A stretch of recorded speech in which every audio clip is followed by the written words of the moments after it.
Baruch Hashem, Betzalel. Amém, meus irmãos. Um Shabbat Shalom a todos. Shabbat Shalom a todos os nossos irmãos de perto, de longe. Que o nome do Eterno seja glorificado. Quando as barreiras caem, as barreiras da religião, as barreiras daqueles que se isolam, o reino do Eterno começa a tomar proporções na terra. Até chegar o grande dia em que Adonai errado chamou errado. O Eterno será um, o seu nome será um. Por enquanto, nós vamos tendo, talvez como algumas pontos teológicos, vamos dizer assim, algumas divergências, mas isso também é bom para o crescimento. Que isso não venha nos separar, amém, porque muito mais nos une do que nos separa.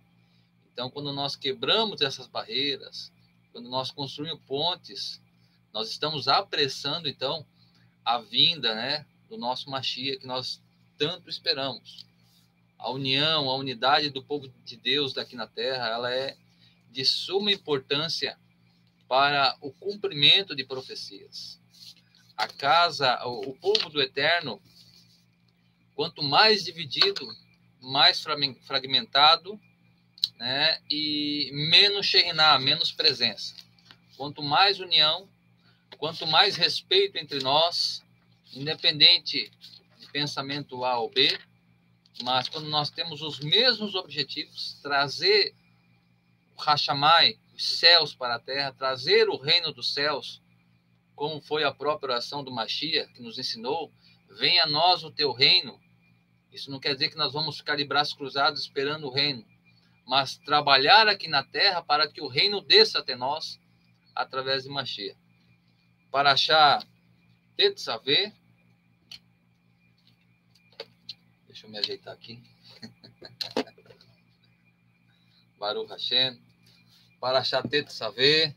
Os irmãos, fiquem à vontade para, ao longo da Parashá, comentar alguma coisa, fazer algum acréscimo, Isso é muito importante também. Parashá Tetzaveh. Lembrando que nós estamos a 2 parashot falando sobre o Mishkan. A gente falou da importância do Mishkan, do santuário, que na verdade foi o protótipo do templo. Na verdade, o que existe lá no quarto céu é um templo, mas o que Moisés viu foi um protótipo do templo, que é o tabernáculo. E a Davi é revelado, dizem os nossos sábios, que é revelado a grandeza do templo, e ele separa todos os materiais, ouro, madeira, e infelizmente ele não conseguiu construir, porque o Eterno assim não permitiu, mas o seu filho constrói segundo a orientação de Davi, porque ele também teve revelações desse templo que estava lá no quarto céu. Então ele não vê o protótipo, ele não é revelado o protótipo, mas realmente o templo, e nós vamos ver no Apocalipse muita semelhança desse templo no céu com o templo de Salomão, o filho de Davi que construiu. Nós vamos ver 7 menorot, nós vamos ver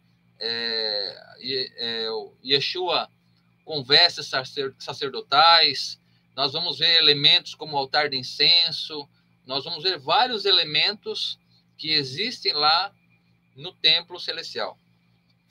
Vou fazer uma leitura aqui para nós se contextualizarmos. Parashá Tetzaveh está lá no livro do Êxodo, chamou Êxodo, finalzinho do capítulo 27. Capítulo 27, verso 20.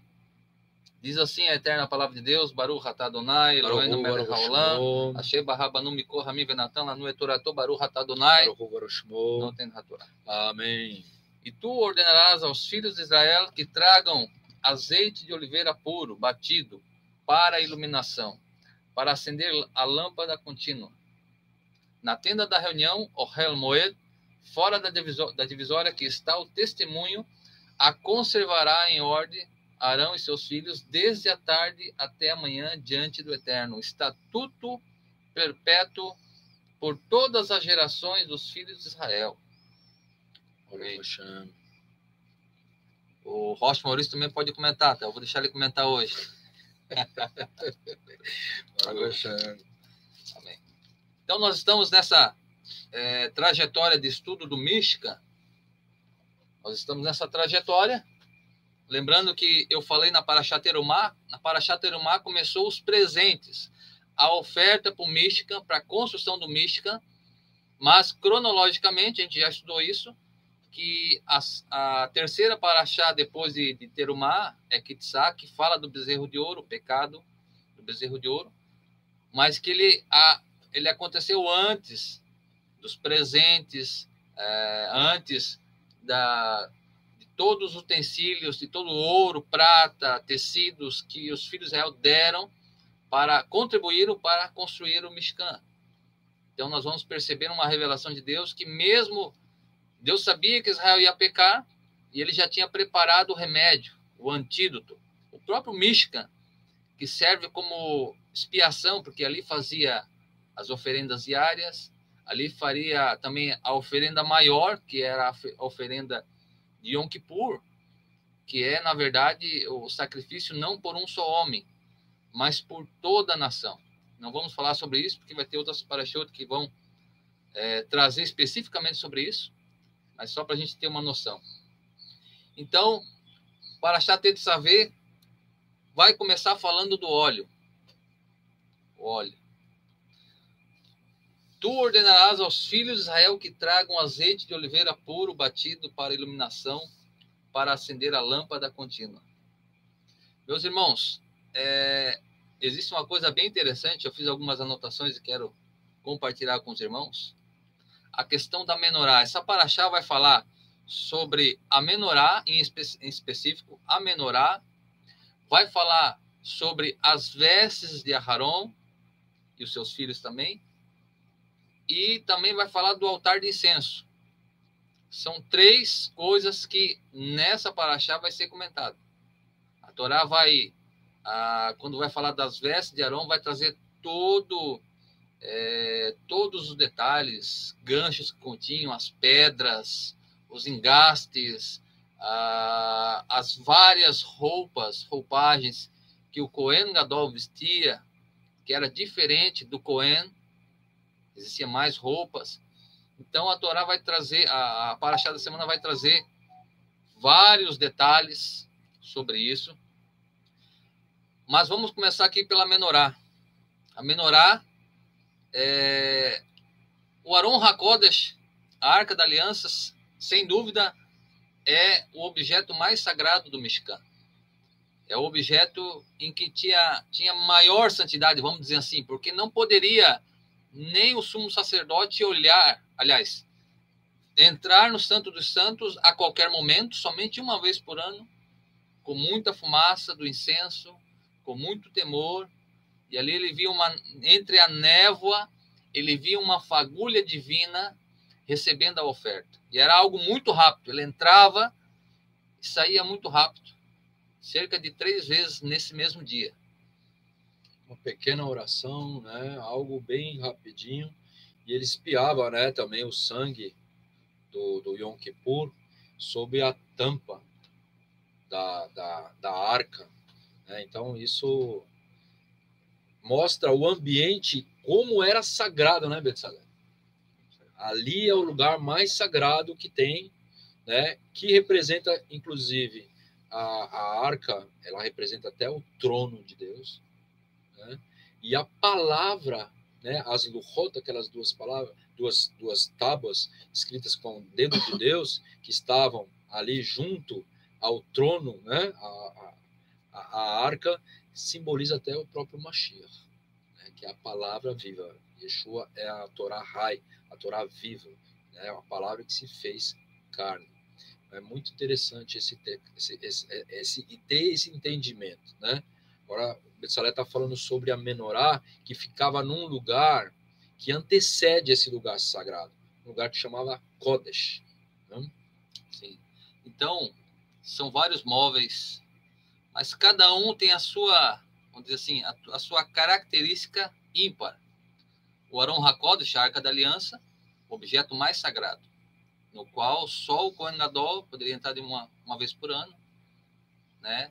Havia toda uma preservação, né? O Cohen jamais poderia ver a arca, mas o Cohen Gadol, uma vez por ano, quando saía o Mishkan em retirada, era desmontado o Mishkan, era tampado esses móveis para que uma família da tribo de Levi carregasse esses móveis. Eles não poderiam ver, não poderiam tocar nesses móveis. Haviam varas que eram permitido eles tocarem, senão eles poderiam ser fulminados, né? Lembrando o caso de Uzá, né? Ele era um levita, ele sabia o que ele estava fazendo, e quando ele toca na arca, ele é fulminado. Então, ele não foi tomado por inocente. Então, cada móvel vai ter uma característica. O Aron HaKodesh, santidade máxima. Inclusive, nesse evento que você comentou usar, também alguns Bnei Israel olharam para dentro da arca, né? E eles acabaram morrendo por estar olhando para dentro da arca, que estava vindo das mãos dos filisteus, que ficou junto com os filisteus depois que Israel perdeu uma guerra, né, de Betsalel, né? Agora explica para a gente, Betsalel, como o Cohen Gadol entrava dentro do Kodesh HaKodashim e como a visão dele ficava meio turva em relação ao olhar. Por quê? O que ele utilizava ali para entrar no Kodesh HaKodashim, né, fazer o sacrifício de Yom Kippur ali? O que acontecia naquele momento, Betsalel? Conta pra gente. Era um momento de bastante tensão, não só para o Cohen Gadol, o sumo sacerdote, mas também para o povo, que era o dia de Yom Kippur. Então, quando ele fazia a parte do incenso, o incensário, então havia um grande temor, porque o Eterno ali se manifestaria. Ele entrava com uma corda ali na sua cintura, ele tinha as suas vestes tinham sinos, e aqueles sinos, quando ele entrava no Kodesh HaKodashim, no Santo dos Santos, aquela presença vinha ao redor dele, e aquilo agitava aqueles sinos. O povo sabia que ele estava vivo. Se aqueles sinos parassem de vibrar, de se mexer, o povo sabia que alguma coisa deu errado. Então, era muito forte, era algo... Ele tinha que estar em santidade profunda, né, Betsalel? Então, era o dia que ele entrava 3 vezes. Então, era 3 momentos de extrema, primeiramente, confiança em Deus, né? Segundo, deveria estar preparado, porque os primeiros sacrifícios eram para ele, para sua casa, e por terceiro lugar e último, o povo como um todo. E segundo seria a purificação do todo o Mishkan, né? Que ele servia como uma esponja. Isso. E buscava todos os, né? Retia todos os pecados, todo aquele sistema, né? Sacrificial, né? Então ali era o sistema que o Eterno estabeleceu para que os Bnei Israel ficassem em santidade. Isso que estava no centro de todo o acampamento, né? Então o Mishkan ele recebe essa impureza. Então, uma vez por ano, existe um sacrifício, que é o segundo sacrifício, né, Betsalel? Que é justamente para a purificação do templo. Primeiramente do altar e, consequentemente, todo o templo, porque o altar era o primeiro lugar em que o animal era morto, imolado o sangue, mas dali também era jogado sangue nas cortinas, né? Era jogado quando o templo foi inaugurado, foi aspergido sangue em todo o santuário. Mas em primeiro lugar era no altar, porque ali começava, onde a vítima era levada, no caso o animal, era o primeiro lugar a ser contaminado. É por isso que a Torá vai falar que o altar será purificado nesse dia, né? É o altar e todo o Mishkan. Mas por que ele fala do altar? Porque é o primeiro que foi contaminado pelo sangue. Quando a gente entra no Mishkan, então a gente passa por 7 níveis. 7 níveis. Então, o primeiro nível é a porta. Yeshua é a porta, né? O segundo nível é o altar. O altar, ele é o lugar onde existe a expiação, onde vai existir, vai mostrar, né, como uma alegoria, que é o lugar onde o Eterno recebe o sangue do sacrifício. Ou seja, Yeshua HaMashiach foi sacrificado por nós. Então, ele é o nosso altar, né? Ele é o Cohen Gadol, ele é o Corban, original que foi imolado antes da fundação do mundo, né? Então, o altar é o primeiro nível. O segundo, a pia de purificação, que seria, né? Daí vai vir outros níveis aí que eu acredito que o Betzaler vai trazer para a gente entender. Mas voltando lá um pouquinho, Betzaler, a questão do Kohen Gadol. Quando ele entrava dentro do Kodesh HaKodashim, ele levava um incensário, né?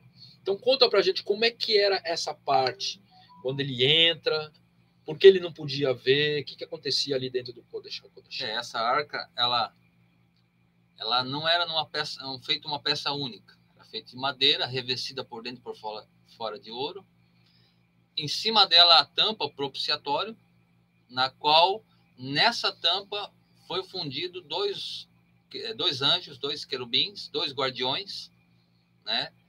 Em cima dessa tampa, feito numa peça única. Dentro da Arca da Aliança estavam as 2 tábuas, como o Rocha Maurício falou. No dia da expiação, o sangue, somente nesse dia, o sangue era derramado naquela tampa. Aquela tampa nós podemos chamar ela de tampa da graça, tampa do Hesed, da bondade, porque era derramado ali o sangue no qual, né, o Eterno receberia a oferta ali do Kohen Gadol e o povo seria perdoado, porque debaixo da tampa, o que estava lá? A lei. A lei ela é santa, a lei ela é justa, mas a lei também aponta o pecado. A lei mostra que alguém transgrediu e, como Paulo mesmo diz, né, Paulo no Novo Testamento, vamos dizer assim, fala que o salário do pecado é a morte, mas o dom gratuito de Deus é a vida eterna por Yeshua HaMashiach. Ou seja, naquele dia era pagado ali o que a lei pedia. Ou seja, o transgressor tem que morrer. Mostrando ali, né? Olha só, a prova, né? O sangue que foi tirado lá do altar do sacrifício, né, Betzaler? Ou seja, Yeshua, ele se tornou, né, semelhante aos homens de dores, como diz Filipenses, levou sobre si, desvencilhou de toda a sua glória que tinha junto ao Pai, se tornou semelhante ao homem, e homem obediente, e obediente até a morte de madeiro. Então, houve uma rejeição do povo de Israel em relação ao seu Mashiach. Ele foi morto, ele foi executado, né? E isso foi fora do lugar Kodesh HaKodashim. Veja, o Kodesh HaKodashim, ele simboliza o Shammai, o lugar mais santo. A presença do Eterno estava ali de uma forma, se o Kohen Gadol não estivesse em purificação, totalmente purificado, não somente pelo sacrifício que era feito no altar, mas também pelas águas, né? Ele passava por mikve, ele passava pela pia de purificação, lavava suas mãos, fazia o netilat yadayim ali, limpava os pés também e entrava ali, né? Se ele não estivesse totalmente, como falou Betzaler, totalmente reto diante de Deus, justificado não só pelos seus méritos, mas pelo sistema de purificação que o Eterno nos dá. Isso é graça. Isso é graça. Como é que uma pessoa ela pode, por ela mesma, expiar seus próprios pecados, senão pela sua própria morte? Então, teve que ter um substituto. E esse substituto foi o Corban, que foi tirado lá do altar. Então, quando o Betzaler fala que traz o sangue do sacrifício e cai em cima da tampa, e embaixo está a lei, então está sendo aceito, como se tivesse sido aceito. A palavra, né, a Torá fala, você é transgressor, então você merece a morte. Tudo que pecar, o dia que você pecar, como o próprio Eterno fala para o Adam Harishon, né? O dia que você pecar, você vai morrer. Só que isso estende a todos nós, né? Então, quando o sangue bate ali na tampa, né, do propiciatório, onde a própria Torá vai falar que ali é o lugar onde o Eterno vai se reunir, vai descer ali, então aquele sangue, ele está sendo jogado ali para que o que a Torá implica e indica como pecado, aquilo lá seja aceito. Baruch Hashem. Então é a tampa da graça mesmo, por causa do sangue que cai ali, né? Interessante que nós entendemos, né, no judaísmo que graça e lei, graça e bondade, elas andam de mãos dadas. Exatamente. Elas não são inimigas. Elas estão de mão dadas. Uma depende da outra, né, Betzalel? Porque a lei sem a graça, né, vai virar um legalismo.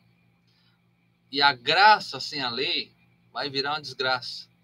Então, olha como o Eterno faz as coisas exatamente, né, no mesmo, vamos dizer assim, numa plenitude. Porque o homem ia pecar, Deus sabia disso. Então Deus coloca a lei e a graça junto. Nesse dia, no Aron HaKodesh, a Arca da Aliança, embaixo está a lei. Em cima, a graça. Que cobre, né? As duas estão juntas, mas tem um versículo, se eu não me engano, o Salmo diz que no juízo, a graça, a bondade de Deus prevalecerá. No juízo, mesmo no juízo, ainda Deus estende a sua mão, dando mais um socorro para aqueles que são, né, realmente estão condenados, vamos dizer assim. Foram condenados, como Adão foi condenado, como nós fomos condenados, né, pelas transgressões, mas a graça vem para equilibrar as coisas. Se por um lado nós caímos num abismo desde o Éden, né, a graça vem, alcança o nosso nível, e os nossos sábios dizem que quando nós fazemos techuvá, nós podemos se elevar acima do Éden. Aí Paulo vai falar uma frase interessante que vai realmente casar com isso que nós estamos falando. Aonde abundou o pecado, superabundou a graça de Deus. Então é a graça que estende, que vai buscar. As tábuas estavam embaixo. Nós pecamos, nós caímos, mas a graça nos resgatou. Nos resgatou para quê? Para viver em santidade. E encobre, né? Encobre aquilo que a lei nos condena, né? Quando Paulo fala da condenação da lei, não é que a lei é maldita, né? Mas aquilo que ela implica, né? Se você adulterou, né? Qual que era o castigo que a lei estipulava para o adúltero? Né? A morte, apedrejamento, né? Só que vem o sangue e cobre, vem a graça e cobre, ou seja, alguém morreu no lugar. Então foi satisfeito aquilo que a lei implica. A lei fala, precisa da morte, alguém tem que morrer. Daí Deus faz o quê? Coloca um substituto. Daí mostra para a lei, olha, foi aceito, né? É interessante essa questão da graça e da lei, Betzalel. Quando o Kohen Gadol ele ia fazer o Birkat Kohanim, que seria a bênção sacerdotal, né? Sabemos que as duas mãos que ele levantava, né? Fazendo um Shem aqui, percebe? A letra Shem, né? Ele levantava a mão direita acima da mão esquerda para dar a brachot. Por quê? Porque a mão esquerda, ela simboliza a Gevurah. E a mão direita, ela simboliza o Hesed. Então, quando o Kohen Gadol, ele levantava os dois Shem e abençoava os Bnei Israel, ele abençoava com a mão direita, que é o Hesed, acima da Gevurah. Baruch Hashem. Por quê? Porque a graça ela prevalece sobre a lei no sentido de que ela irá mostrar o pecado. Percebe?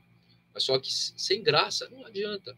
O texto lá do livro de Yaakov, né, Betzalel? Olha só que interessante. Yaakov vem e fala assim, olha, se você acha que só pela graça você vai estar salvo, né? E só pela graça que nós estamos salvos, mas precisa da santidade, né? Então me diga assim, eu com a minha obra eu mostro a minha emuná, eu mostro, né, a minha fé, né? Agora você só com fé, sem obras você vai mostrar a sua fé? Como Yeshua falou, né? A gente vai conhecer a árvore pelos seus frutos.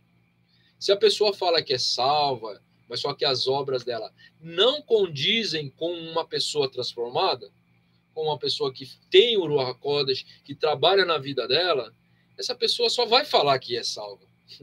Não é verdade? Mas ela não vai andar condizente com as obras, né, do Ruach HaKodesh. Né? Percebe? Então, por isso que o texto diz que nós devemos andar como Yeshua andou. Se somos dele, vamos ter que andar como Yeshua andou. Yeshua fala para alguns fariseus na época, que realmente eram hipócritas, alguns, né, ele não generaliza, ele fala assim, se vocês realmente fossem filhos de Abraão, vocês andavam como Abraão andou. Mas vocês são filhos de Satã, que querem me ver destruído, que vocês querem me matar. E eu sou enviado de Deus, né? Então, pelas obras, realmente, nós mostramos quem nós somos, se fomos transformados ou não fomos transformados. E Paulo sempre fala, observai em vós, né? Olhai para ver se você realmente está sendo transformado. Né? Isso é algo que a gente tem que perguntar para si mesmo. Deus está trabalhando na minha vida? Será que eu não estou deixando as obras da carne prevalecer? Se a gente realmente é de Deus, nós realmente temos que ter sido transformados. E transformar é se submeter à lei. Agora, é interessante a respeito desse dia do Yom Kippur, tem um salmo que fala que a misericórdia, o juízo e a misericórdia se encontraram. Ou seja, o juízo, a lei, a tampa, a graça. O juízo e a misericórdia se encontraram. E no mesmo versículo fala, a justiça e a paz se beijaram. Ou seja, o preço foi pago. Uma vítima foi imolada para que, vamos dizer assim, essa falha no mundo espiritual, que é o pecado, vamos dizer assim, falha porque o homem transgrediu, não era para Adão transgredir, mas esse abismo criado pelo homem, naquele dia era reparado. É lógico que nós sabemos que todo ano era feito, por quê? Porque não era uma vítima plena. É por isso que o autor aos Hebreus vai falar que Yeshua morreu uma vez só. Ele não morre todo ano. Não é todo ano um sacrifício. Porque a vida dele não é uma vida qualquer. Ele mesmo falou, eu vim de cima, vós sois de baixo. Então, para reparar esse erro nesse nível, nesse mundo que nós temos aqui, né, precisaria de algo muito grande. Não seria só a vida de Adão. A vida de Adão não conseguiria suprir o que a lei pede. Então, o Eterno manda algo muito grande, envia o seu Filho, para que realmente aquilo que a lei está requerendo, ela seja saciada, e sendo saciada, ela gera o quê? Paz, perdão, principalmente reconciliação entre Deus e o homem.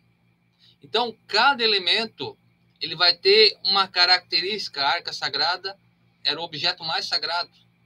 Os outros eram sagrados, mas a arca em especial era o objeto mais sagrado. Nós vamos ver o altar de holocausto, que era no pátio, ele tinha também uma característica diferente dos outros. Ele era o maior. Nós vemos nas figuras, nas fotos, um altar de 1,5 metro de altura. O altar tinha 5 metros de altura. A sua rampa, provavelmente a sua rampa deveria ter 10 metros de subida. O altar era o que todos viam de longe no Mishkan, o destaque do Mishkan. Era mais alto que o Mishkan. Então, isso era um destaque porque ali tudo começava.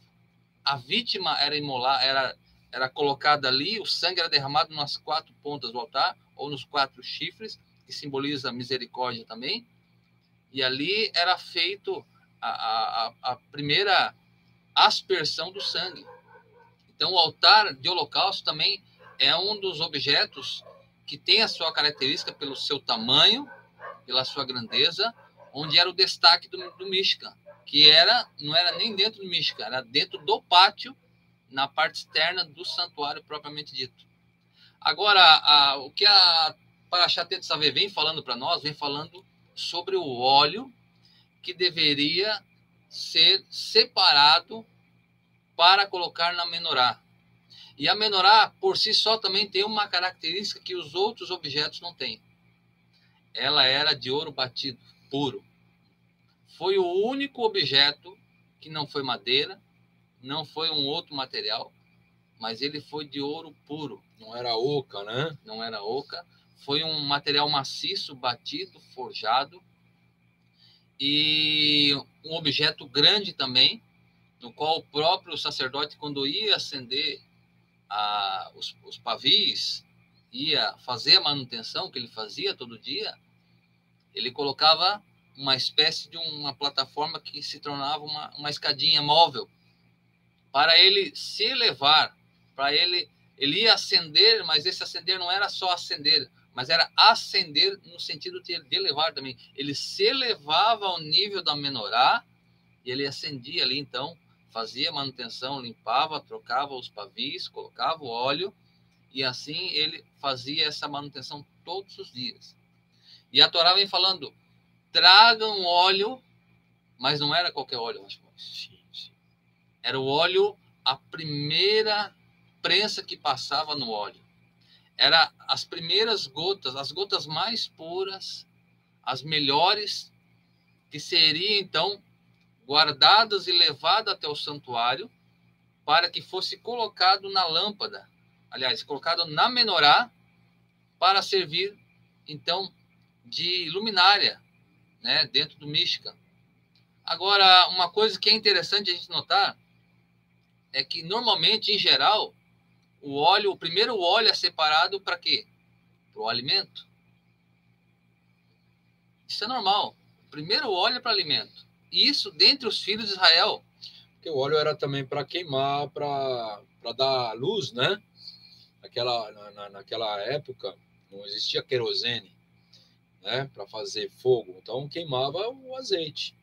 Né? Então pegava o azeite de segunda, terceira classe, porque ele vai ser queimado mesmo, né? Agora, o mais gostoso é o primeiro, né, Betsalel? Então é esse que a gente vai separar para comida, né? Para fazer essas coisas mais... Sim, então eles tinham esse costume, o primeiro é para comida. E o Eterno começa, a Torá nos surpreende. A Torá vai nos instruir, o Eterno instruindo, dizendo que esse primeiro óleo que seria separado para a alimentação do povo, o Eterno fala, não, essa primeira passada, que todos sabiam que era o melhor, esse óleo vai ser levado para servir de lâmpada de luz, né, na menorá, dentro do santuário. E o interessante é o seguinte, que no santuário o sacerdote precisava de óleo não só para a menorá, precisava para os próprios pães, que era feito os pães da presença, né, o lehem panim, os pães da face, literalmente, vai óleo, as ofertas, os cereais, oferta de mirra, vai óleo. Então, o óleo era também de suma importância para a alimentação dentro do santuário. Mas o Eterno fala, primeiro, esse óleo que vem primeiro, já deveria ser levado primeiro para o santuário. Quando chegasse no santuário, o Eterno falou, não faça nada com esse primeiro óleo. Com esse primeiro óleo, você vai abastecer a menorá. O que o Eterno está querendo nos ensinar, meus irmãos? Está querendo nos ensinar que primeiro vem o espiritual e depois o físico. Lembra que a gente estava falando a justiça e a paz, a justiça e a graça andam juntas? O espiritual no judaísmo e o físico também andam juntos. A gente pode citar um exemplo aqui muito prático. Quando nós vamos comer um pão, nós fazemos Baruch atah Hashem Eloheinu melech haolam hamotzi lehem min haaretz, e comemos o pão. O que é isso? Estou juntando o físico, que é o pão, com o espiritual. Né? Por isso que quando fazemos vem primeiro. Isso. O que vem primeiro? Você come e diz obrigado, Senhor. Não. Qual que é a orientação, né, dentro do judaísmo? Primeiro, abrahá, você come e depois você faz outra abrahá. E não pode ficar tagarelando, né? Fazer abrahá e... Exatamente. Não pode, você quebra abrahá, né? Então, olha só. Faz abrahá e imediatamente come, depois conversa. Isso. Né? E depois, quando acaba de comer, daí tem o Birkat Hamazon, né? Que é a leitura e a agradecimento a Deus pelo que você comeu. Mas antes, nós precisamos abençoar aquilo físico, né? Que o Betzalel está querendo dizer, né? E disse aqui, seria que essa conexão entre o espiritual e o físico, quando nós fazemos a brahá, nós vamos elevar o físico, né, Betzalel? Exatamente. Tanto é que os próprios objetos do Mishkan, ouro, cobre, madeira, tecidos, peles de animais, tinturas, são elementos físicos, mas foram elevados numa santidade no qual o povo não poderia ver os objetos, não poderia tratar de qualquer maneira, lembrando que o filho de Nabucodonosor zombou das coisas santas. Naquela noite apareceu umas letras no qual ele ficou todo arrepiado. E naquele dia o reino dele foi tomado. Foi pesado ali. É algo sagrado. É algo sagrado. Né? O Yeshua mesmo fala que as coisas do tabernáculo são santas. E se alguma coisa toca naquilo, santifica aquilo.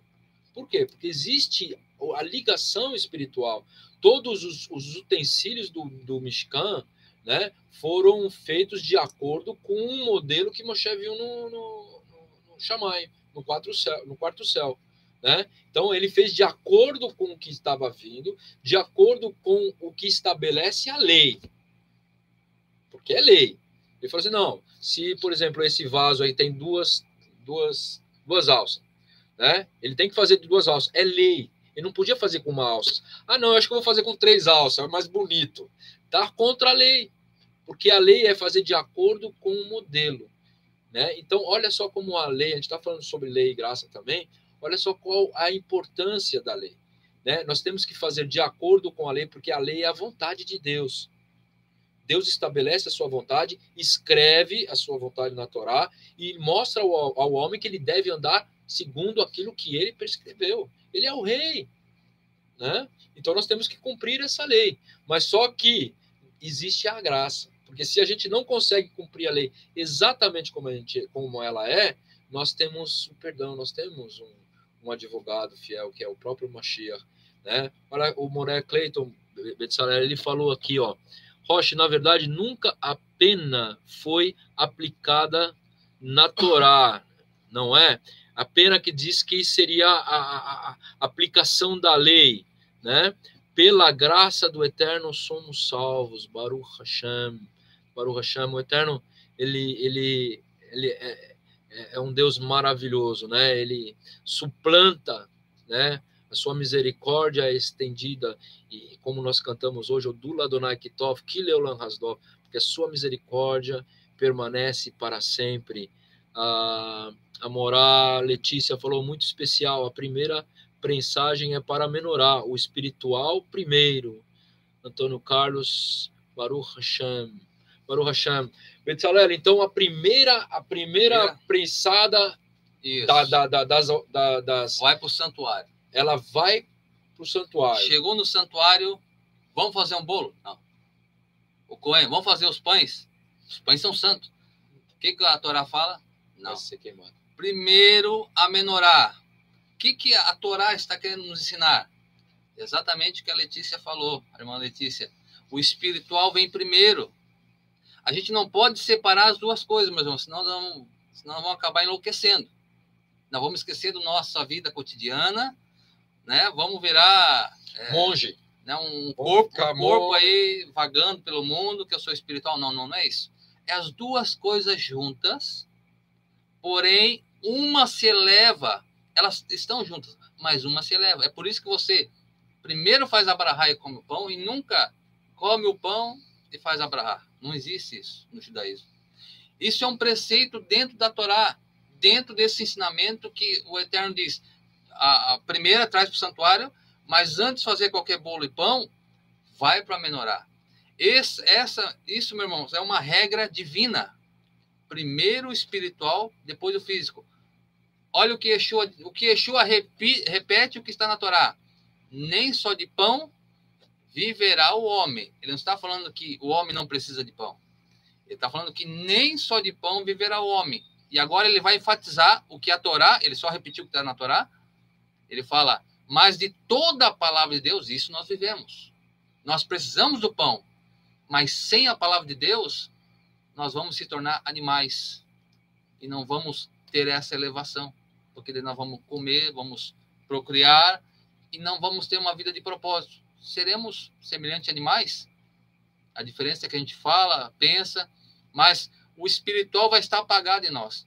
Então, o que a Torá vem querendo nos ensinar é isso, essa regra de ouro, essa regra espiritual, onde primeiro vem espiritual, os dois estão juntos, mas primeiro espiritual. Quando Deus vai criar o mundo, no primeiro passo que está escrito lá, Bereshit bara Elohim et hashamai ve'et haaretz. No princípio criou Deus os céus, hashamai, e a terra. Ou seja, primeiro vem o céu, depois a terra. Essa é uma regra espiritual, desde o Bereshit. Essa regra ela vem permeando desde o Bereshit, toda a Torá, desde o Bereshit, ela vem, é como se fosse um fio que vai atravessando, né, o tempo e chegando até nós através da Torá, através dos escritos. Então nós vamos ver o espiritual sendo elevado acima do físico. Ou seja, quando nós não entendemos isso, o que acontece? Nós colocamos o físico acima do espiritual. Ou seja, quando der ou quando as coisas apertarem, eu vou fazer techuvá. Exatamente. Agora, nessa pandemia, né, o que tem mais de techuvá, o pessoal está com medo. É uma techuvá fraca, vamos dizer assim. Talvez seja uma oportunidade para essas pessoas voltarem, mas o Eterno quer uma techuvá verdadeira. O Eterno quer que quando essa pandemia passar, ou essa política da pandemia passar, né, que está amedrontando muitas pessoas, infelizmente, que as pessoas continuem no caminho de Deus e dê valor às coisas espirituais mais do que às físicas. Não é esquecer as coisas físicas, meus irmãos. Não é esquecer. Você tem que trabalhar, você tem que crescer nessa terra, tem que crescer. Abraão era um homem riquíssimo, mas ele supervalorizava mais o espiritual do que a sua riqueza. E ele não era andarilho. O físico é somente um instrumento pela qual a gente possa cumprir os nossos propósitos na terra. Né? Uma alma ela não pode pregar a Torá, não é verdade? Então ela precisa do corpo, né? Isso é importante, né? Mas os nossos propósitos que nós temos diante de Deus, eles só são cumpridos com o espiritual e o físico, um a um, né?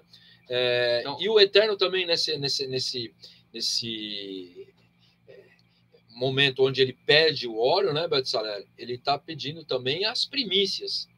Ou seja, você me dá o melhor. O primeiro óleo é o mais caro. O primeiro óleo, né, quando passava aquela prensa em cima das azeitonas, né, passava uma pedra muito pesada e rolava em cima das azeitonas, saíam aquelas primeiras gotículas. Aquelas eram a primeira prensada. Então aquilo lá era separado. Daí ela voltava e passava mais uma vez. Daí já é a segunda. Aquela ali eles podiam fazer outras coisas, mas a primeira era a primícia para o Eterno, né? Yeshua foi primícia do Eterno também. Olha só o que o Moré Clayton falou, foi uma coisa muito interessante. Yeshua no Getsemane passou pela primeira prensa, né? Passou pela primeira prensa as primícias que o fez suar gotas de sangue. Olha só que coisa, né? Maravilhosa.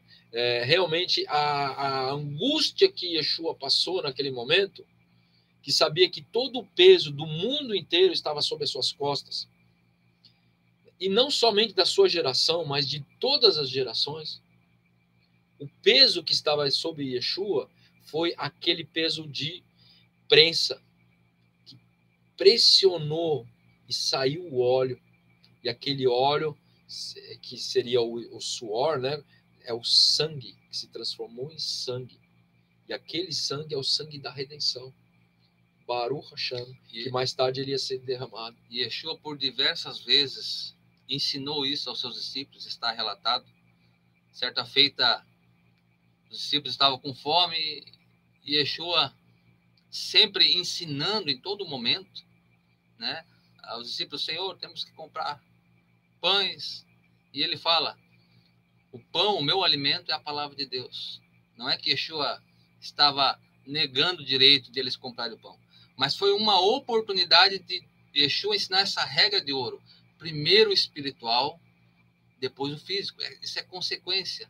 Quando Yeshua fala em Mateus 6,33, buscai em primeiro lugar o reino de Deus e a sua justiça, e as demais coisas vos serão acrescentadas. O que são essas demais coisas? É a nossa necessidade. Ele vai falar para nós não se preocuparmos com comer, com vestir, porque o Pai dá alimento para os pássaros, veste as ervas do campo. Então o Eterno não dará muito mais a vocês? E ele continua o versículo, mas buscai em primeiro lugar as coisas de cima, e todas essas coisas serão acrescentadas. Ou seja, a nossa necessidade básica, o Eterno vai suprir. O Eterno garante isso na sua palavra. É por isso que Yeshua conhecia essa regra, ensinou aos seus discípulos em todos os momentos, porque se isso aqui virar uma filosofia é bonito, mas quando Yeshua ensina, ele estava inserido num contexto que faltou pão, talvez num contexto que faltou fé, talvez faltou o dinheiro para comprar pão suficiente para todo mundo. Yeshua se aproveita desse contexto e diz, a minha comida é fazer a vontade de Deus. E olha que interessante a gente pegar esse preceito, o próprio Shabat. Shabat, o que é? Apesar de ser um dia no tempo, mas para nós é algo praticamente físico também, porque nós temos a semana, está no nosso mundo do tempo, né? Então o sábado para nós se torna, a semana se torna cotidiano, mas quando o Eterno, o primeiro Shabat ele santifica, o primeiro Shabat ele separa, e a palavra diz ali que o Eterno descansou, né? Na verdade o Eterno não descansou, porque Deus não se cansa, Deus não se fadiga. A palavra descansar está dizendo cessar, ele cessou de criar. Quando chegou no Shabat, ele não criou mais nada, ele simplesmente criou o Shabat, que é um dia de descanso, e ele descansa, ele cessa o seu trabalho nesse dia da sua obra criacionista e santifica o Shabat. Então, o Shabat para nós, ele pode estar no mesmo nível, né, como um dia qualquer. Mas se nós seguirmos essa regra, o que acontece? Se nós quisermos elevarmos o espiritual, o que a gente vai fazer? Vamos santificar o Shabat. Vamos guardar o Shabat. O que nós estamos fazendo? Nós estamos elevando esse dia. Nós estamos santificando. O Eterno nos deu um exemplo na criação. Ele próprio estreia o Shabat santificando, cessando a sua obra. E eleva os outros 6 dias, né, Betzalel? Quando a gente separa o Shabat, a gente está elevando os outros dias também. A gente se eleva no Shabat e todas as brachot que vem no Shabat, ela vai estar conectada com a semana. Baruch Hashem, com a próxima semana, né?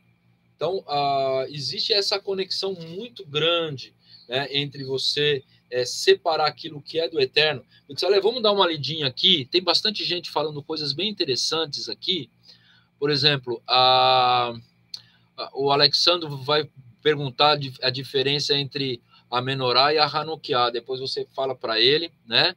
A Rosângela, Hashem levantou Aaron e seus filhos para administrarem de acordo com as instruções recebidas, ou seja, Torá, lei, né?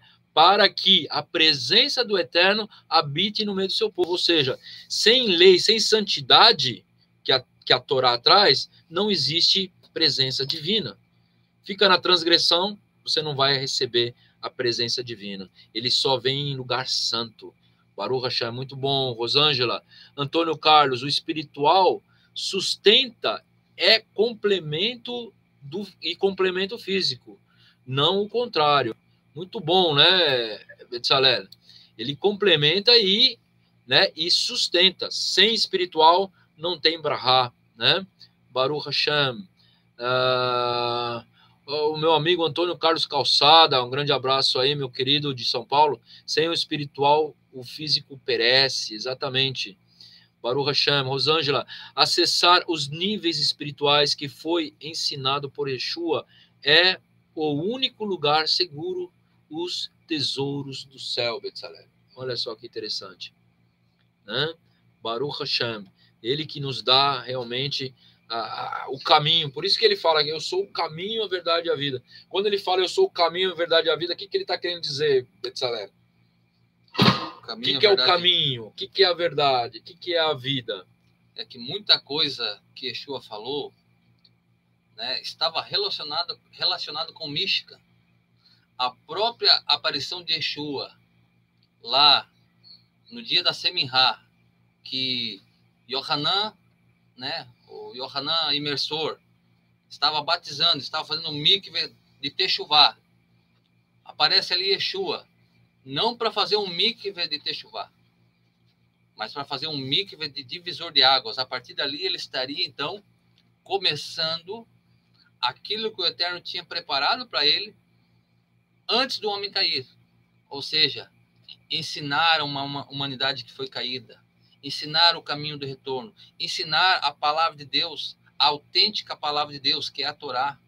Quando ele sobe no monte e faz lá o chamado Sermão do Monte, né, o Shiur do Monte, nada mais do que ele começa a ensinar em cima da Torá, explicar preceitos que os doutores acabavam não entendendo, mas que os simples, que estavam acostumados com a agricultura, com os animais, absorveram melhor o ensino do mestre.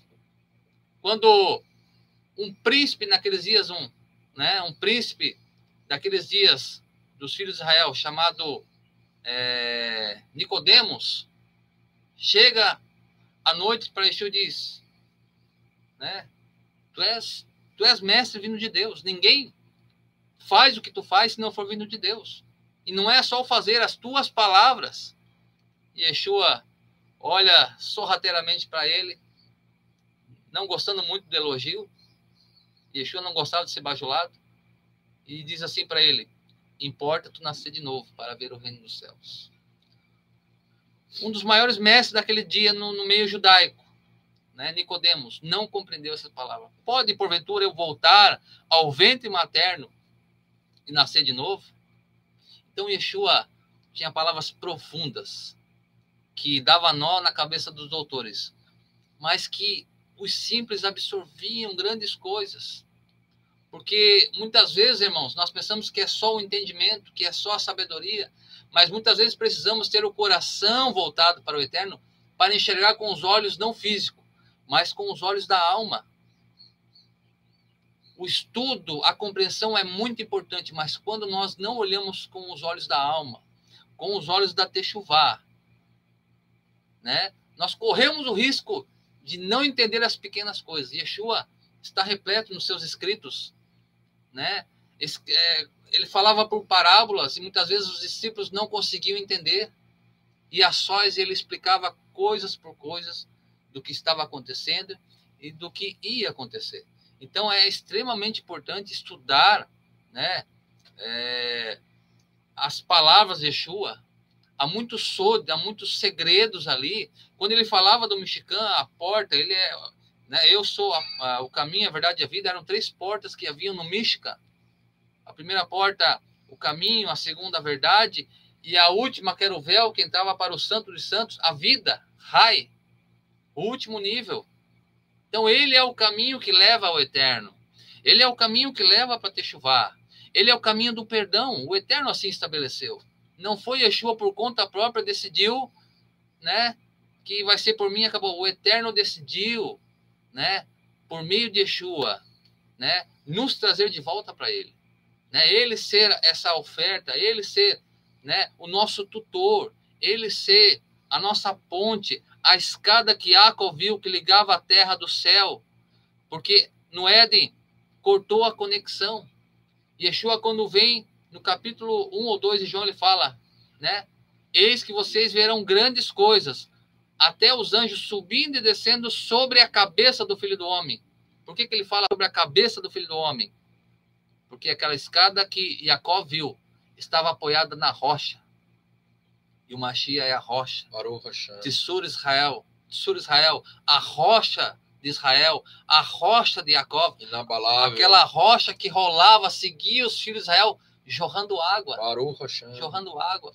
Rav Shaul vai falar isso na Brit Hadashah, né? Aquela rocha Que foi acompanhava, ferida, né? A rocha que foi ferida por Moshe. Moshe bateu 2 vezes na rocha. Os nossos sábios explicam, né, nos Targums, está escrito lá que quando ele bate a primeira vez, o povo murmurou, não tinha água. Ele bate a primeira vez, não saiu água, saiu sangue. Quando bate a segunda vez, sai água e o povo bebe, né, acaba bebendo aquela água. E 2000 anos atrás, o que acontece? A rocha estava lá no madeiro e ela foi ferida. E também como a rocha lá nos dias de Moisés jorrou água e sangue, o Mashiach foi ferido. E ali há um testemunho do próprio soldado que diz, né, quando ele perfura o lado de Yeshua, havia saído tanto sangue, que a partir dali começou a sair água. Tudo se conecta, né, Betzalel? Desde o Mishkan, desde o altar de sacrifício, né? Vamos ter essa conexão, né, com o Filho de Deus. Desde as árvores, as madeiras que se colocavam no altar, que não era qualquer madeira, devia ser kasher, devia ser de várias madeiras, mas não poderia ser nem da oliveira, nem da videira, porque a oliveira dava o azeite para menorar e para os alimentos, e a videira dava o suco da uva, dava o vinho, que era oferta também no santuário. Essas 2 árvores não se davam, não se cortavam para jogar de lenha no Mishkan, né? As outras árvores podiam ser, porque essas árvores, os frutos delas acabaram salvando elas de ir para o fogo. E uma das primeiras mensagens de Yeshua né? Ele fala o seguinte: se vocês não derem frutos bons, serão cortados como uma árvore e serão jogados para serem queimados. O que é o fruto bom, né? Se não aquilo que nós temos de melhor.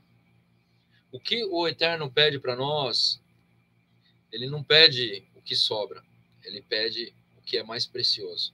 Nossos sábios dizem que como os Bnei Israel foram trazer o azeite em pleno deserto. Por acaso tinha plantação no deserto?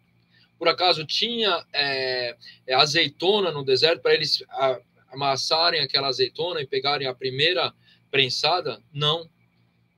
Os nossos sábios vão dizer que eles trouxeram do Egito. Eles trouxeram do Egito o óleo da maior qualidade e os outros óleos. E o Eterno vai pedir para quê? Para os Bnei Israel. Você vai me dar o que você tem de melhor. A primícia desse óleo. Por quê? Porque primeiro, se a gente vê, como o Betzalel falou, buscai primeiro o reino de Deus e a sua justiça, e todas as outras coisas serão acrescentadas. A partir do momento que você obedece ao Eterno em dar a sua vida, Deus não quer metade, ele quer tudo. A gente tem que entender isso. Quando a gente coloca toda a nossa vida na mão do Eterno, ele cuida da gente.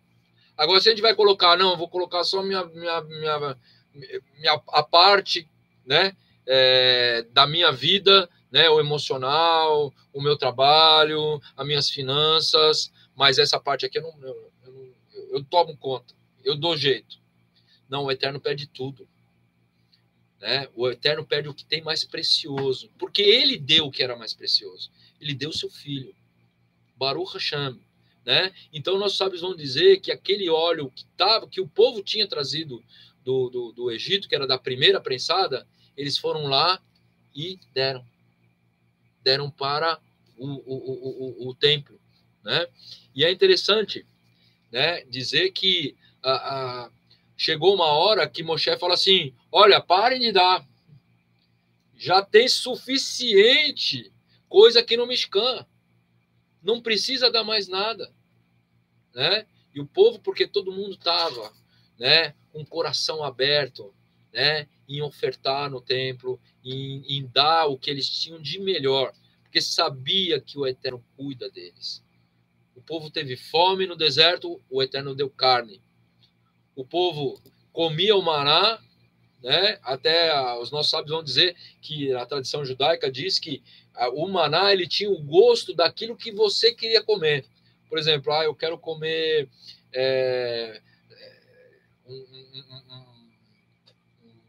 um carneiro, né? Um carneiro, um pedaço de carneiro. Daí você comia o maná, fechava o olho e você sentia o gosto do carneiro, né? Então, isso é o que Deus fazia para os povos de Israel.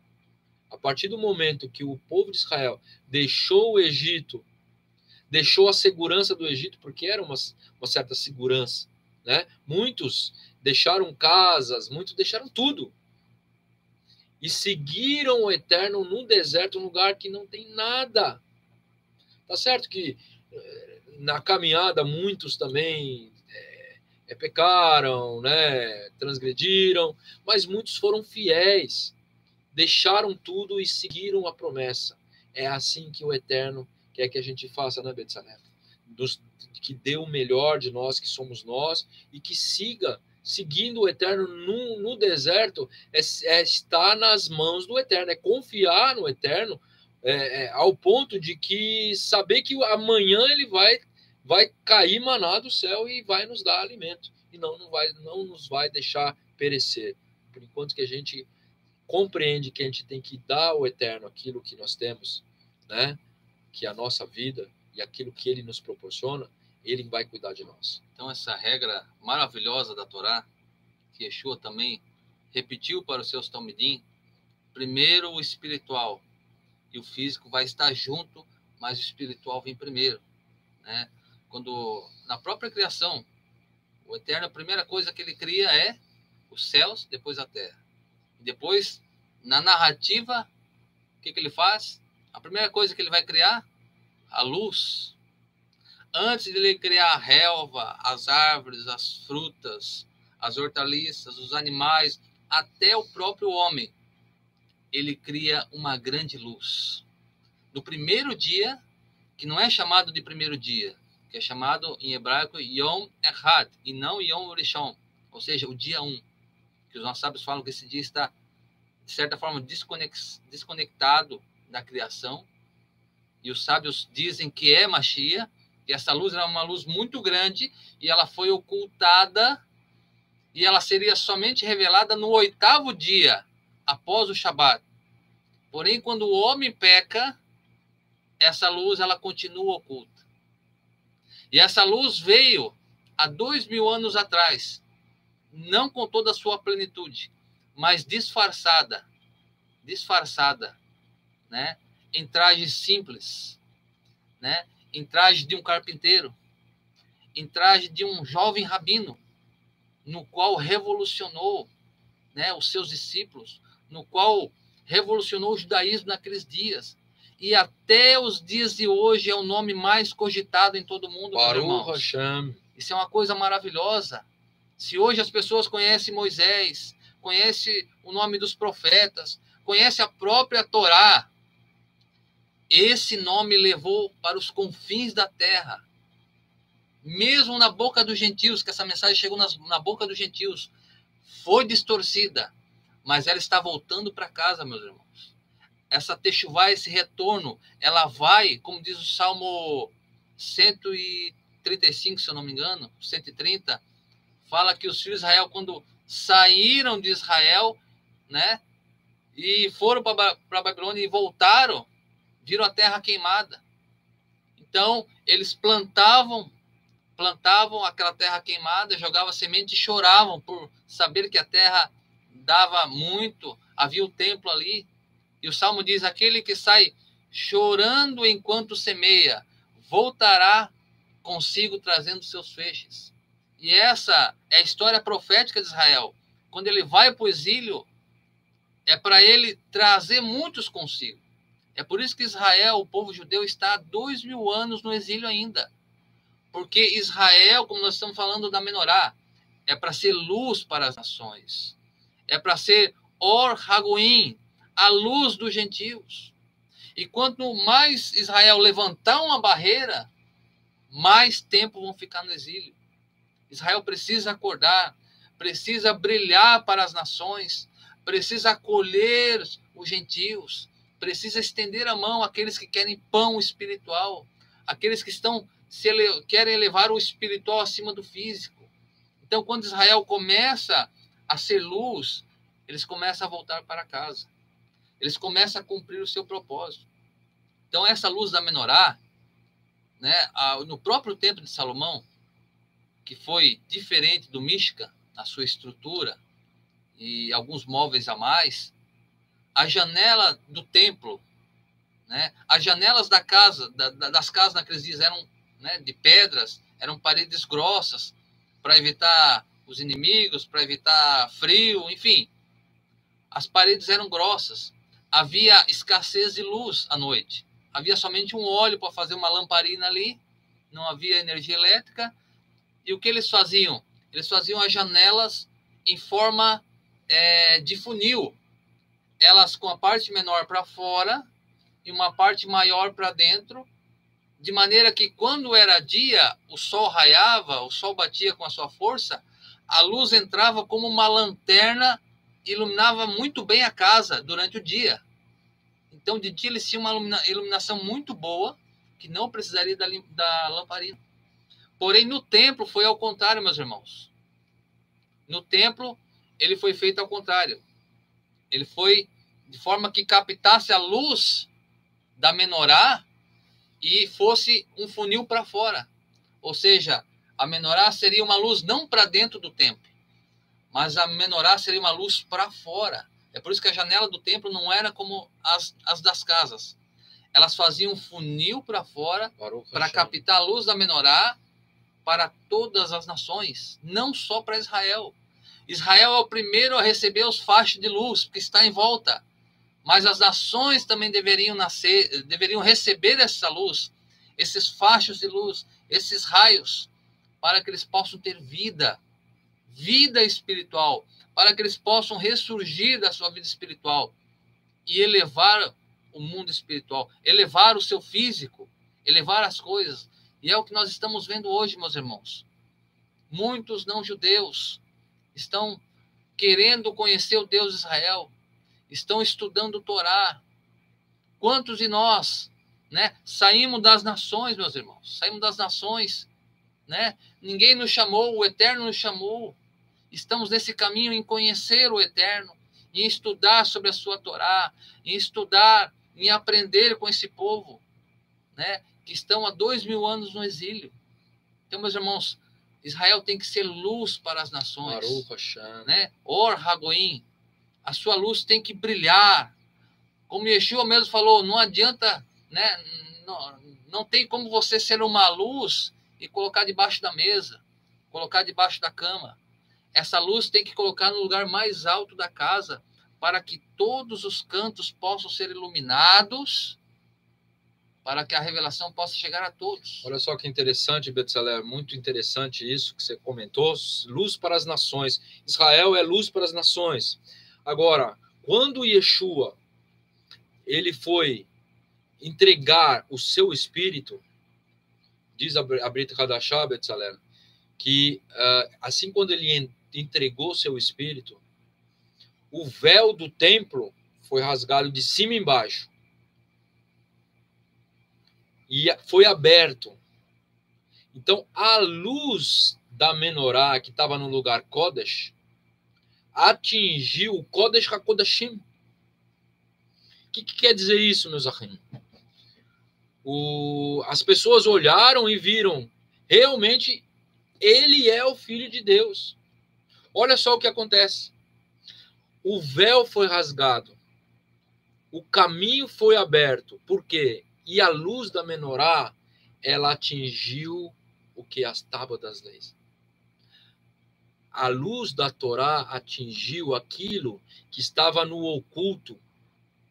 A Torá, ela foi dada, e inclusive a própria Torá diz que ela não está longe, ela não está lá do outro lado do oceano para que alguém vá lá e pegue. Ela não está nos céus, mas ela está na sua boca. Quando a Torá fala, ele diz que está decorada na tua boca. Desde criancinha, você aprendeu a Torá e a decorar as passagens, né? Isso aí, os judeus fazem isso. Mas o sod da Torá é Yeshua. Então, quando ele entrega seu espírito, a luz da Torá também representa ali aquele fogo do Ruach HaKodesh. o óleo da menorá significa também o Ruach HaKodesh. A gente vai ver em outros textos que existe essa conexão. Nós não vamos ter tempo para falar tudo isso, que o nosso tempo já está estourando, Betzalel. Mas aquele fogo que é o Ruach HaKodesh, ele ilumina o Aron Abrit, a Arca da Aliança, e que lá dentro tem as duas Luchot, as duas tábuas escritas com a mão de Deus, com o dedo de Deus, que significa Yeshua Rai. Então, quando o Yeshua morre, é revelado o Sod de Deus, que é o plano da salvação para a humanidade, não somente para os Bnei Israel. Ali, Israel está sendo luz para as nações, porque o próprio Yeshua falou que dos judeus viria a salvação. Yeshua veio de Avraham Avinu. Dos judeus vem a salvação. Ele fala para a samaritana, mulher samaritana, que pergunta onde que a gente deve louvar, aqui no Monte Gezerim ou lá em Jerusalém? Yeshua fala, nem aqui nem ali, né?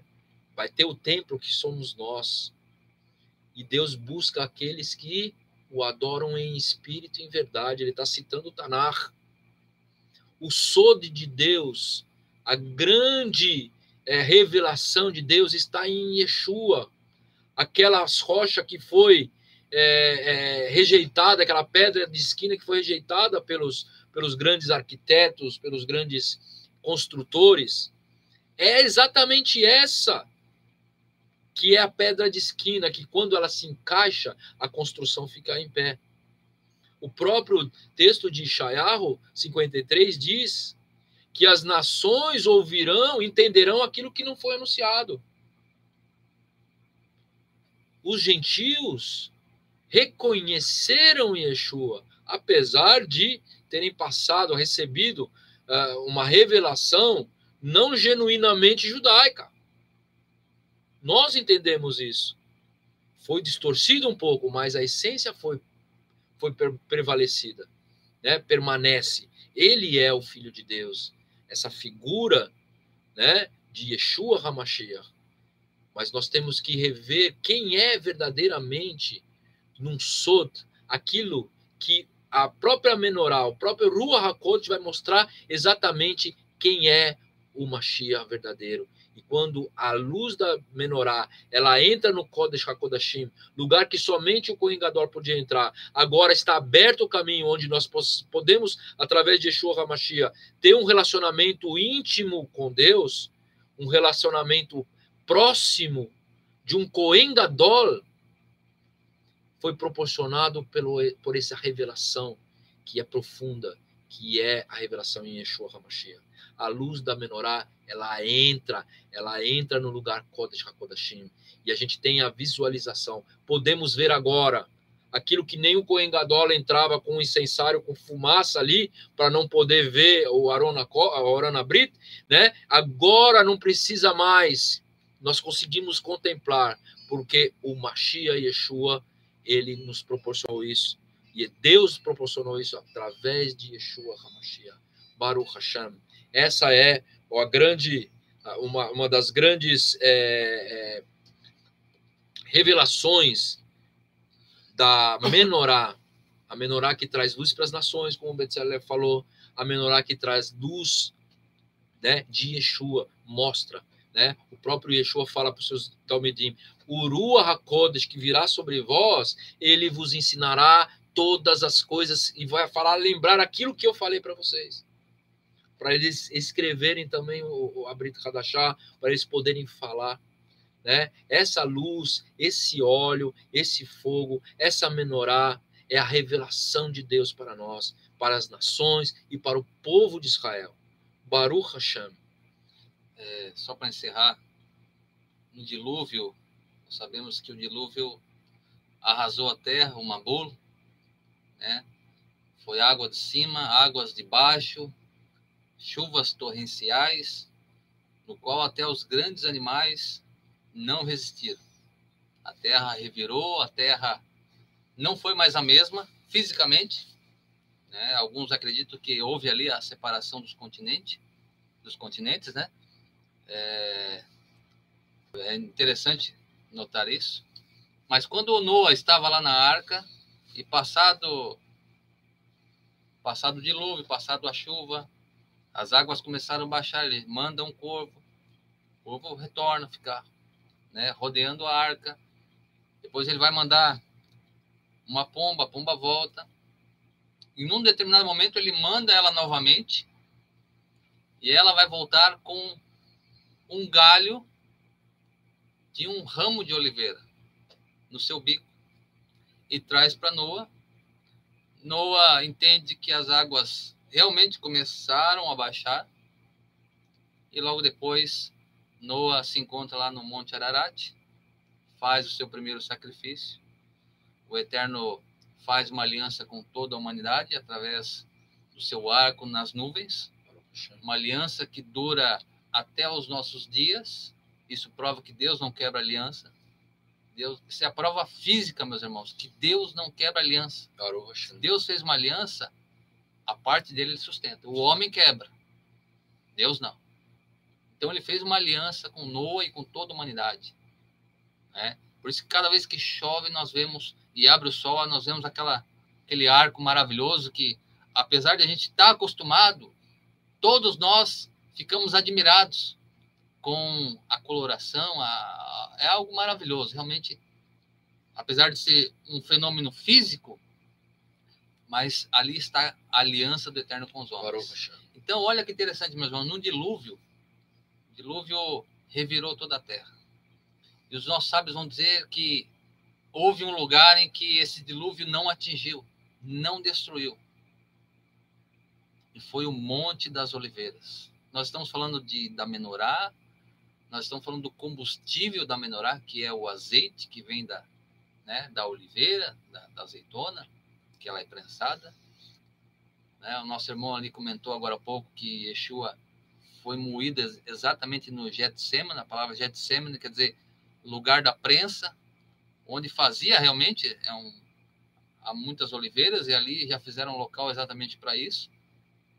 E exatamente nesse local, os nossos sábios vão dizer, os nossos sábios que não creem que Yeshua é o Mashiach, vão dizer que esse lugar foi preservado, Monte das Oliveiras, e foi desse lugar que aquela pomba que estava no dilúvio, porque ela não pegou uma folha poderia achar em qualquer lugar, mas um galho, um renovo, ele traz esse renovo, esse galho na ponta do seu bico até Noa. Isso é profético, meus irmãos. O lugar em que Yeshua ia ser prensado, o lugar em que Yeshua ia ser esmagado, né, para que o óleo do Espírito chegasse até nós, porque o Ruach, até Yeshua, era derramado de uma forma, meus irmãos. Não era qualquer um que recebia o Espírito. Era reis, era a unção, era a unção que vinha sobre os reis. O Ruach descia sobre eles, sobre o rei. Os reis eram inspirados, né? Quando eles desciam aquela unção, os profetas que recebiam a unção, esse óleo, eles recebiam o Ruach. Eram pessoas escolhidas, não era qualquer pessoa. Nós vemos Sansão, tinha uma unção de força sobre Sansão. Nós vemos em Davi, tinha uma unção de Gevurá. Tinha uma unção, em Salomão, uma unção de sabedoria. Era como se o Espírito fosse, de certa forma, né, fragmentado.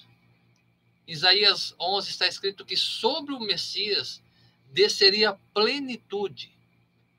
Não só com força, não só com sabedoria, mas a plenitude do Ruach HaElohim. E esse Mashiach, que foi prensado naquele lugar, que foi preservado no dilúvio, e ele mesmo diz que a vinda do Filho do Homem será como nos dias de Noa. Yeshua também estava indicando não somente o futuro, mas também estava indicando que ele era aquele galho, aquele renovo, o óleo que viria sobre os seus filhos. A partir de Yeshua, meus irmãos, o Ruach desceu de uma forma que ele não descia antes. Ele visitava pessoas pré-definidas. Mas a partir de Yeshua, quando se completa 50 dias, o dia de Shavuot, de Pentecostes, O Rua desce de uma forma, meus irmãos, que nem as pessoas se acreditam. As pessoas ficam anestesiadas, ficam literalmente embriagadas, não com vinho, mas com o Espírito de Deus. Em plena luz do dia, né? Com algumas palavras de Kefa, né? De Pedro, sem microfone, sem internet, sem redes sociais, tão cheio do Espírito que ele estava, ele fala para uma plateia judaica e 3.000 judeus naqueles dias reconhecem Yeshua como Messias, como o Messias profetizado pelos profetas, o Messias profetizado pela Torá, o Messias profetizado desde lá do Gênesis. Reconheceram, meus irmãos, que aquele galho arrancado lá pelo bico da pomba, a pomba simbolizando a paz, o renovo que vem trazer paz sobre a terra, estava sobre ele, e pelas suas pisaduras fomos sarados. Que o Eterno abençoe a todos. Hazak Baruch. Hazak Baruch, muito obrigado pela presença de todos, meus queridos. Esse é a nossa grande esperança, né? A esperança está em Yeshua HaMashiach, aquele que toda a Torá ela se conecta, né, Betzalel? Essa pomba é um animal puro, né? Era um animal que era também sacrificado no templo, né? E ele traz esse ramo de oliveira, que também da oliveira vem o óleo, né? Então vem o Ruach HaKodesh, que nos traz a luz do Mashiach, que nos traz todas essas coisas. Mas o Eterno, ele pede, né, a nossa vida, né? Ele pede o que a gente tem de melhor, que somos nós. Baruch Hashem, que cada um de nós possamos ser esse óleo. E o óleo deve ser queimado para trazer luz. Percebe? Assim como a madeira, ela tem que ser queimada para trazer luz, o óleo também tem que ser queimado para trazer luz. Nós precisamos nos deixar queimar, nos deixar purificar, nos deixar moer. O próprio Rav Shaul vai falar, Betzalel, que não ache que o servo de Deus vai passar por essa terra sem perseguições. O verdadeiro servo de Deus está em luta, em batalha diária. Às vezes vem um arzinho para a gente respirar, né? Mas nós estamos em constante perseguição. Então eu fecharia esse momento com os irmãos para uma reflexão, mais uma reflexão importante, bem presente nos nossos dias. Nós estamos passando por momentos muito difíceis. Muitas querrilot, muitas congregações estão sendo fechadas. As pessoas não estão indo para a congregação, né? Primeiro por causa de decretos, né? E também outras por causa de que não querem ir mesmo, né? As pessoas estão sendo moídas, as pessoas estão sendo prensadas. Nós temos que nos deixar prensar pela ação divina, porque pela ação divina virá o óleo, o melhor óleo. Quando nós enfrentamos as dificuldades, quando nós estamos no caminho de Teshuvá, estamos no caminho dos nossos propósitos, Betzalel, não é verdade? Então vai vir muitas tribulações mesmo, e só assim virá o óleo. O Eterno vai fazer dessas lutas, dessa prensada, um óleo puro, que vai ser queimado e vai trazer luz para... Agora, se a gente se deixar ficar tranquilo, né, sem lutar as lutas do Eterno, nós não vamos ser moídos. A Satã não vai, né, e nem os Shedim não vão fazer de tudo para derrubar você. Você já está derrubado. Deus não permita isso. Vamos lutar as lutas do Eterno. Vamos nos deixar moer como uma azeitona da primeira prensada. Vamos lutar. A perseguição sobre a congregação está sendo muito forte e muita gente está se deixando levar. Vamos abrir os olhos independente de decreto, independente, vamos servir ao Eterno. Quem não puder ir na congregação, dobre o seu joelho, faça jejum, oração, estude a palavra. Decida, quem tiver possibilidade de ir na congregação, vá para a congregação, tomando todos os cuidados. Precisamos lutar as lutas do Eterno. E se a gente está sendo perseguido, é porque nós estamos fazendo diferença no mundo espiritual. Se nós estamos sendo, muitas vezes, induzido para rebelião, né? Muitas vezes, ou para o pecado, ou para coisas que não agradam ao Eterno, é porque nós estamos incomodando espiritualmente. Vamos nos deixar moer pelo Eterno. As consequências vão ser o óleo puro. Se a gente se mantém em santidade, ouve tudo que tem que fazer, que não tem que fazer, a gente rejeita aquilo que não era para a gente fazer, e a gente sofre as consequências por causa disso, em casa, no trabalho, na sociedade. Sofremos isso, mas vamos nos manter firmes no Eterno, porque assim de nós vai vir o óleo, aquele óleo que o Eterno espera, que é o óleo da unção também, que esse óleo também era ungido os sacerdotes e era ungido também os reis, a primeira prensada, para a menorá e para a unção. E todos nós sejamos ungidos com esse óleo, que é o óleo do Ruach HaKodesh, para permanecer no reino do Eterno. Percebe? Que o Eterno possa abençoar cada um de vocês.